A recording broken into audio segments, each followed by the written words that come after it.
ټایپس اف ریلیشن د ریلیشن برخې تیر ورځ موږ دا یادونه کړې وه چې دغه خپل ریلیشن نه دی دا په دوو برخو ویشل شوی یو ته موږ ډایرکټ کمیونیکیشن وایي یا ډایرکټ ریلیشن وایي او بل ته وایي موږ انډایرکټ ریلیشن یا غیر مستقیم ارتباطات نن موږ تاسې دا وایو چې د افرادو له مخې یا د خلکو له مخې د ارتباطاتو ډولونه موږ وایو د چا له مخې د خلکو له مخې ګوره ارتباطات عموما کې په دوو برخو ویشل شو ډایرکټ ارتباطات یا مستقیم ارتباطات انډایرکټ ریلیشن او غیر مستقیم ارتباطات نن موږ تاسو چې په کوم بحث درو هغه بحث دا دی چې د افرادو یا د خلکو له مخې ارتباطات په څو برخو ویشل شوي ګوري کله چې موږ تاسو د خلکو خبره کوو د فرد خبره کوو فرد شخص ته ویلی شي افراد جمع د شخص ته یعنی اشخاص د اشخاصو له مخې د ارتباطاتو ډولونه د اشخاصو له مخې یو ارتباطات یو ډول نه دا دی چې انټرا پرسونل کمیونیکیشن مطلب دا ده چې داخلي ارتباط صحیح شو داخلي او شخصي ارتباطات او دوهمي دا ده چې انټر پرسونل کمیونیکیشن مطلب دا ده چې دوه کسیز ارتباطات او ګروپ کمیونیکیشن ګروپي ارتباطات او ماس کمیونیکیشن ډلهیز ارتباطات راشي نو نن په انټرا پرسونل کمیونیکیشن باندې غږیږو داخلي ارتباطات باندې غږیږو ګوري انټرا پرسونل کمیونیکیشن داخلي شخصي ارتباطات ګوري کله کله سړی په ذهن کې یو ډول فکر کوي چې یاره د پاچا لور مې کړی وی نه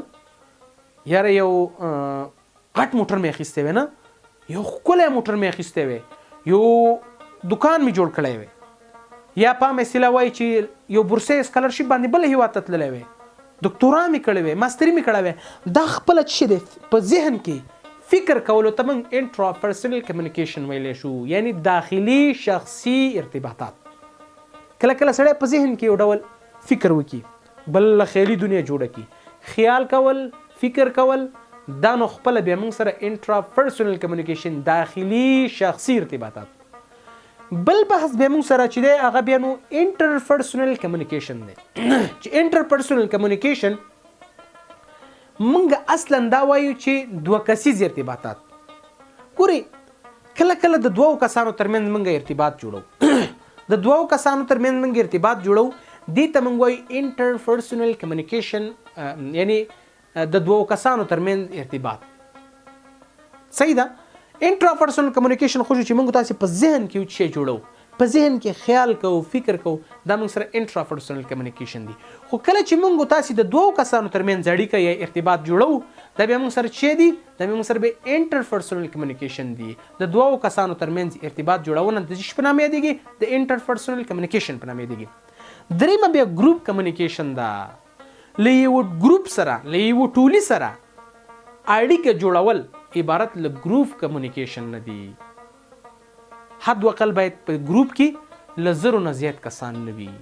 کله چې له زرو نه زیات کسان اوړي نو حد کله چې موږ تاسو په یو غونډه کې زرو کسانو ته خبرې کوو موږ څه ډول ارتباط جوړو موږ تاسو اصلا ګروپ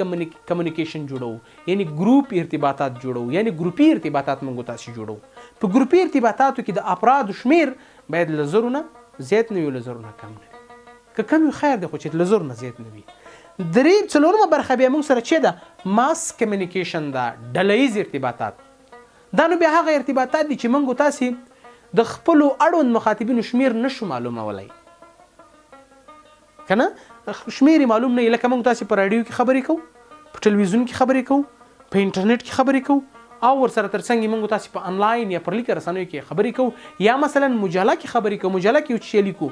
نو دې کې موږ تاسو ته د افرادو شمیر نه دی معلوم چې ماته څومره افراد زما له دغې وینا او زما له دغې لیکنې او زما له دغې لوستنې او زما له دغې خبرو نه برخمن کیږي صحیح ده نو په ماس کمیونیکیشن کې شمیر نه دی معلوم چې ستا مخاطبینو ستا افراد او ستا هغه اړوند کسان به څومره وي صحیح شوه نو په کل کې موږ ویلی چې د افرادو له مخې یعنې د اشخاصو له مخې ارتباطات په څلورو کټګوریو ویشل شوي اول